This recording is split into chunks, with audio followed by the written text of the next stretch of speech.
Nous revoilà pour suivre notre entretien avec M. Gilles Munier.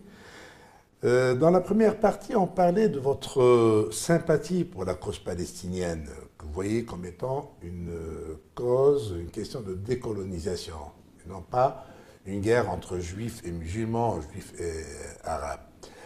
Mais aussi, il y avait quelque chose, vous avez connu Abu Jihad, et vous avez également connu Ahmed Choukairi, qui était le président de l'OLP, avant Yasser Arafat. Vous l'aviez interviewé pour La Nation européenne, voilà, dont vous étiez correspondant à Alger, tout jeune journaliste. Voilà, tout jeune journaliste.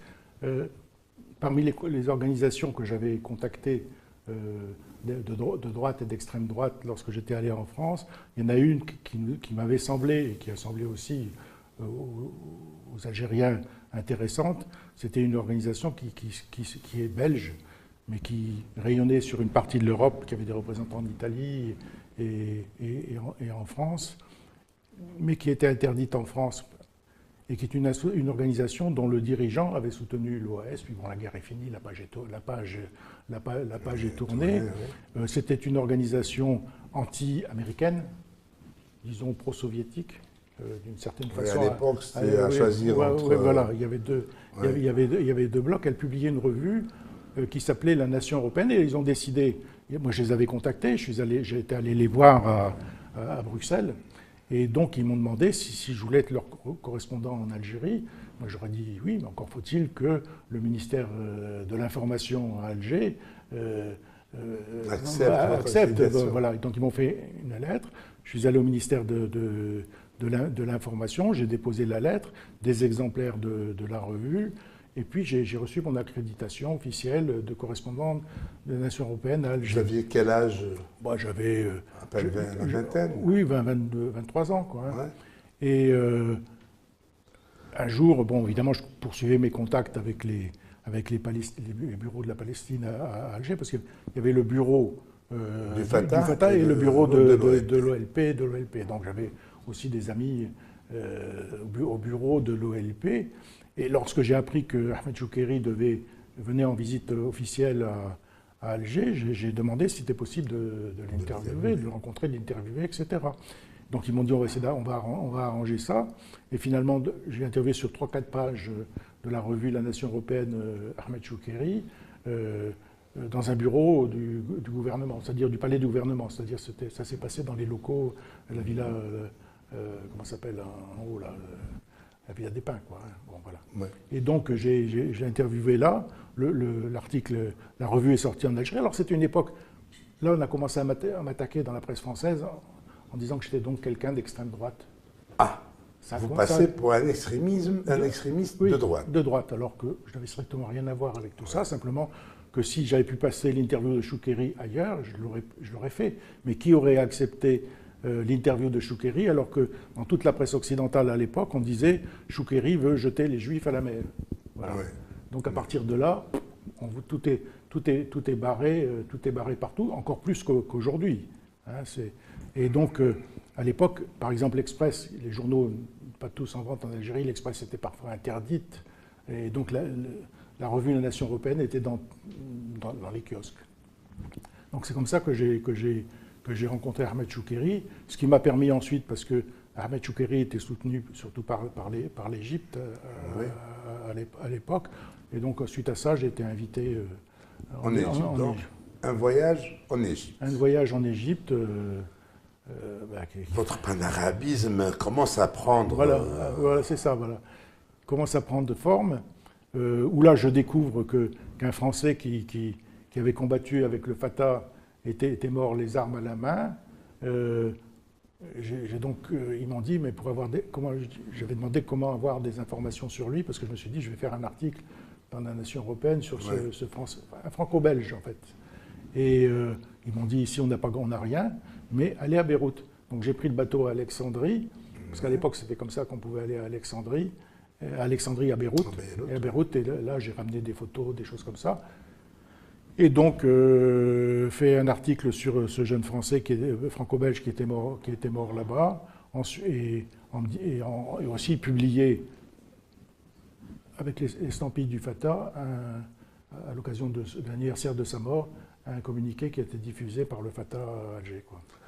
Donc là, pratiquement, le Gilles Munier que nous voyons aujourd'hui n'est que le prolongement logique de tout ça, de celui des années 60-70. Voilà.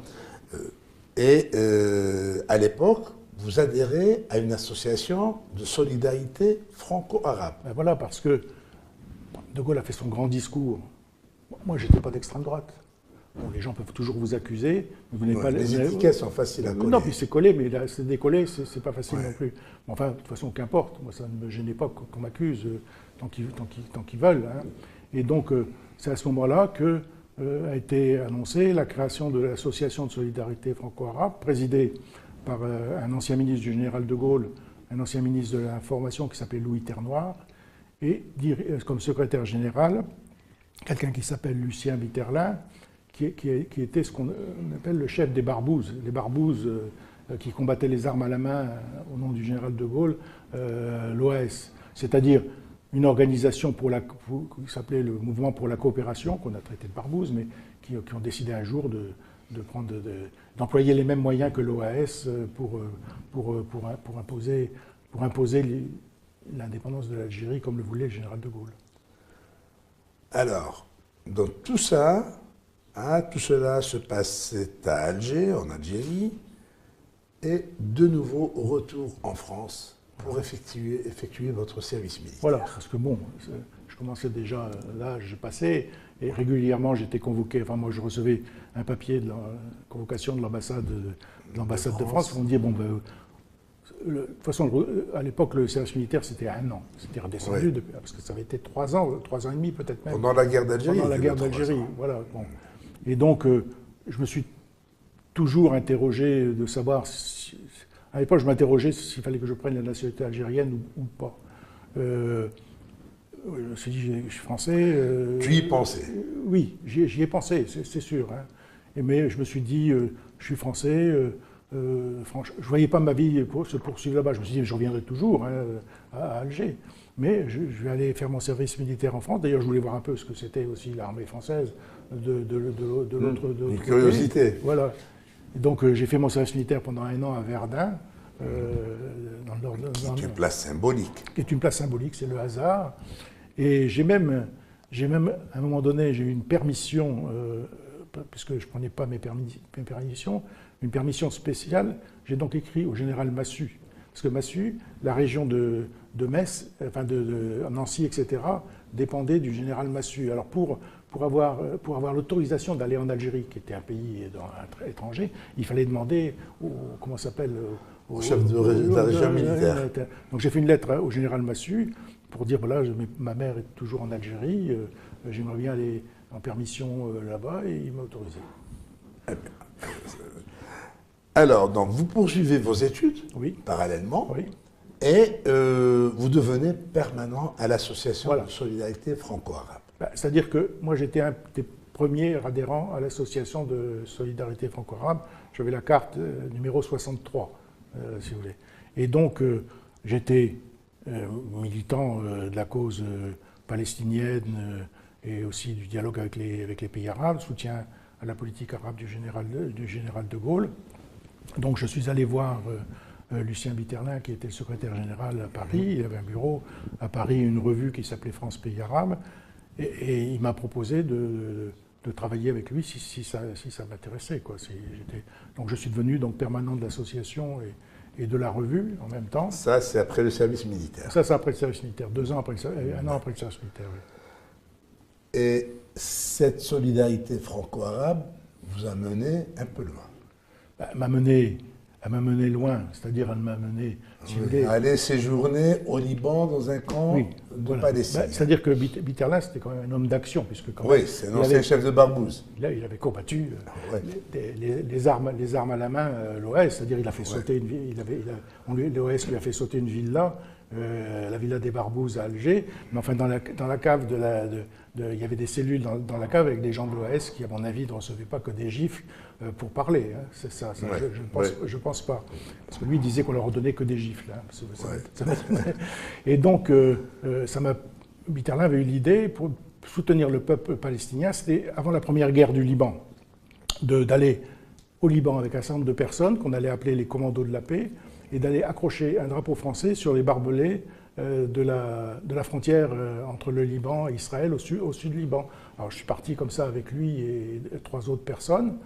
Et nous sommes, d'abord on a séjourné assez longtemps à l'hôtel Saint-Georges parce que le gouvernement libanais ne souhaitait pas tellement qu'on considère que c'était inutile, qu'on était bien à l'hôtel Saint-Georges, tous les jours on avait du champagne, tout ça, etc. Ouais. L'hôtel Saint-Georges, dans le port de Beyrouth, là, qui existe encore, je ne sais pas, après les bombardements. Et puis finalement, on insistait, on leur a dit, bon, écoutez, on va faire une conférence de presse pour dire que vous ne voulez pas qu'on aille à la frontière israélienne. Et là, ils nous ont autorisé, on est allé avec un officier de l'armée libanaise, Druze d'ailleurs, pour faire accrocher le fameux des drapeaux français en protestation, parce qu'à l'époque, les Israéliens bombardaient avec comment on pourrait dire, des objets en forme de jouets, de manière à ce que les enfants, voyant un jouet, ramassaient le jouet, puis boum, ça sautait, et ils sautaient avec, ou ils étaient amputés, quoi, tout simplement. Et à la fin du séjour des commandos de la paix, j'ai eu la possibilité, on m'a offert, de séjourner dans un camp à Borges Chamali, c'est du côté de Tyr, dans le sud du Liban. J'y suis allé, j'y suis resté 15 jours, je me suis entraîné pour m'amuser à la Kalachnikov à l'époque, je crois que... Pourtant, vous avez fait votre service militaire, oui, mais vous n'avez pas la Kalachnikov dans l'armée française. C'était pas la Kalachnikov, c'était des vieilles maths 45, je sais pas combien. Des maths 45, oui. C'était autre chose. Et je suis resté là, et c'est là que j'ai vu un peu les contradictions vraiment les contradictions dans le camp palestinien, parce que Borges Chamali était dirigé par le FPLP. Oui. Et lorsque Arafat avait voulu venir dans ce camp, il était reçu avec des pierres, tout simplement. Les gens ne voulaient pas le voir. Attention, c'est des conflits internes aux Palestiniens qu'on ne percevait pas en France. Ouais. Parce qu'en France, tout le monde est beau, tous les Palestiniens sont beaux, tous les Palestiniens sont gentils, mais quand on creuse à l'intérieur, évidemment, il y a des conflits. Le FPLP, le FDLP, le FLP, le Fatah, tout un amalgame. Voilà. Donc je suis resté 15 jours dans ce camp, ce qui m'a beaucoup appris. Et puis je suis rentré en France pour suivre mes activités avec l'association de solidarité franco-arabe. Et là, c'est là, dans ce cadre, avec cette association, qu'on a commencé à prendre contact avec les Irakiens qui avaient un service de presse et un ambassadeur très dynamique. C'est-à-dire, qui voulait faire connaître le régime. Et donc, le baathisme. Le baathisme, oui, le baathisme aussi, essayer de montrer que l'Irak avait un autre visage que le visage que la presse voulait bien leur donner, qui à l'époque était les pendus de Bagdad. Les pendus de Bagdad, c'est des juifs dont on avait dit qu'ils collaboraient avec Israël, qui avaient été pendus, et comme on pendait là-bas, c'est-à-dire, en fait, c'est haut et court, sur la place publique, hein, c'était ça. Donc c'était un peu pour effacer un peu, tenter d'effacer cette image en menant des actions culturelles, où là j'ai organisé des visites de l'ambassadeur d'Irak un peu partout en France pour les faire recevoir dans les municipalités. Carrément, vous êtes entré dans la vie diplomatique, Voilà. Et même accueilli avec... j'étais chargé d'accueillir la troupe de folklore d'Irak. On avait loué le palais des congrès qu'on avait rempli à l'époque. Donc, je veux dire, il y avait toute une activité, évidemment, qui était soutenue financièrement par l'Irak, parce qu'à l'époque, l'Irak avait des moyens financiers qu'elle n'a plus eu ensuite. Quoi.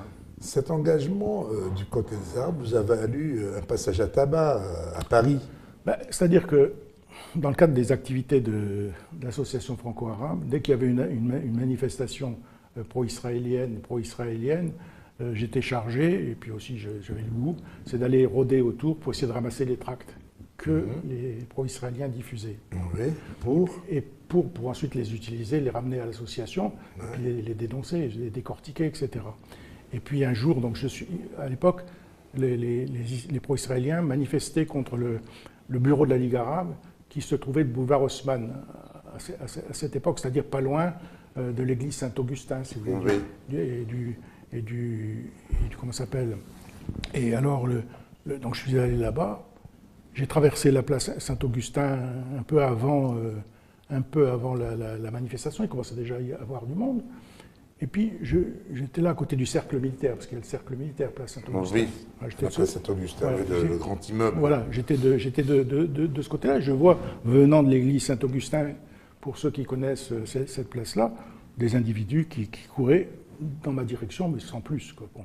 Mais après, je me suis aperçu qu'en fait, ils allaient vers moi. Donc, ils avaient certainement été prévenus. À l'époque, il y avait talkie-walkie, parce qu'à l'époque, il n'y avait pas les téléphones mobiles. Et donc, ils sont venus vers moi, ils m'ont collé contre des voitures, parce qu'à l'époque, le stationnement était autorisé à côté du cercle militaire, et ils m'ont enlevé mes papiers comme ça, et ils sont allés vers un véhicule un peu plus bas, certainement pour vérifier quelque chose. À mon avis, c'était certainement des gens de la police, des renseignements généraux, de la DST, je ne sais pas, bon, je ne saurais jamais d'ailleurs. Et sont revenus vers moi, m'ont jeté les papiers à la figure et ont commencé à vraiment me tabasser, c'est-à-dire à coups de pied et tout. C'est des gens de la police qui vous ont... Non, les gens qui sont allés vers cette voiture de police et qui sont revenus. Alors eux, je ne sais pas si ce n'était pas des policiers ou pas, ça va. Ouais. Parce que dans les policiers, il y a aussi des pro-israéliens, je ne sais pas. Mais toujours est-il qu'ils sont revenus vers moi, et donc c'est des coups de pied dans la tête, coups de pied dans le ventre, etc. Tout. Heureusement, je n'étais pas loin du cercle militaire. Ouais. Donc en tombant, en recevant des coups, etc., j'ai réussi à rentrer dans le cercle militaire. Et là, il y avait interdiction par le... Je veux dire, il y avait un militaire, quoi, donc qui m'ont laissé rentrer, heureusement. Ils ont vu ce qui se passait. Et donc j'étais, disons, sauvé. Je me serais retrouvé à l'hôpital, tout simplement, je pense. Si j'avais été de l'autre côté de la place, je crois que là, j'aurais reçu vraiment une tannée, comme on peut dire, bien. Quand même, ça a été une tannée, mais qui n'a pas tempéré vos ardeurs. N'a pas tempéré mes ardeurs. Donc j'avais la tête comme ça. Et donc le lendemain matin, je vais au bureau de l'association franco-arabe. Et qu'est-ce que je vois? Il y avait eu un attentat la nuit, une bombe qui avait explosé. C'est bizarre la concomitance des deux actes. Et de là, donc vous continuez, et après l'Égypte, après le Liban, voyage en Irak. Ah oui, quand je suis allé au Liban, c'était en 68. Et moi je me dis, tiens, pourquoi pas poursuivre la route jusqu'à Bagdad, parce que j'avais lu des livres sur l'Irak, le général Qassem, la révolution de 1958, le renversement de la monarchie et tout ça. Mais on était en juillet, et en juillet c'était la nouvelle révolution, une révolution bassiste, là, vraiment bassiste à ce moment-là. Et donc les frontières étaient fermées, donc je n'avais pas pu aller en Irak. Donc je m'étais toujours dit, il faudra quand même que j'y retourne. Et l'occasion m'a été donnée par ces activités offertes par l'ambassade d'Irak à Paris. À Paris. Et finalement, donc, je suis parti. Cette fascination pour le monde arabe, comment l'expliquez-vous? Bon, d'une part, parce que vous êtes au-delà du militantisme. Oui, oui, ma vie en Algérie. On peut ajouter à ça donc ma rencontre avec Ben Nabi, Malik Ben Nabi, et puis aussi parce que peut-être que lorsque j'étais interne au lycée de Reims, je m'intéressais beaucoup à tout ce qui était, beaucoup plus qu'à l'Égypte, je m'intéressais beaucoup plus à la Mésopotamie. Pour moi, mon rêve, c'était d'aller en Mésopotamie, visiter les ziggourats, ce qui fait l'ancienne Mésopotamie. Je crois que ça a joué.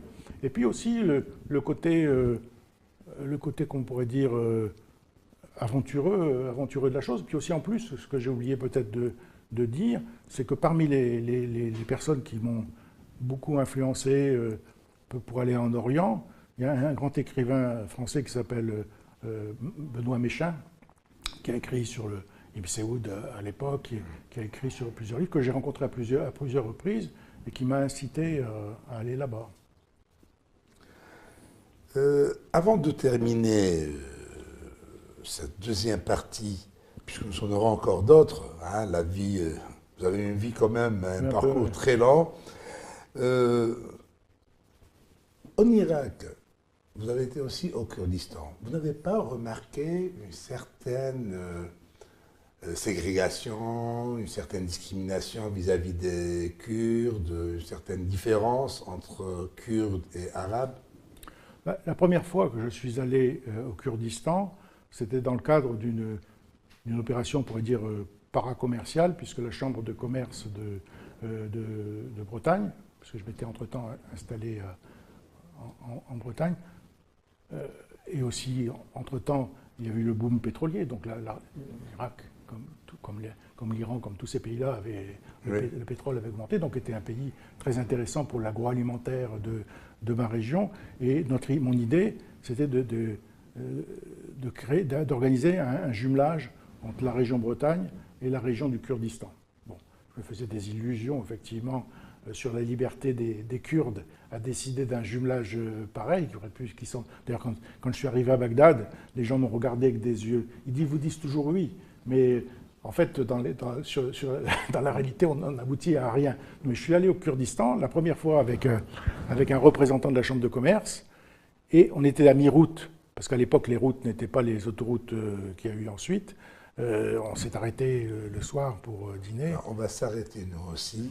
Hein, et on va reprendre avec le voyage en Kurdistan pour notre prochaine émission qui sera diffusée la semaine prochaine. D'accord. Merci Gilles. Merci. Vous avez beaucoup apporté à nos téléspectateurs. Hein, ainsi on découvre un homme et encore on n'a pas tout découvert de Gilles Munier. À bientôt, à la semaine prochaine.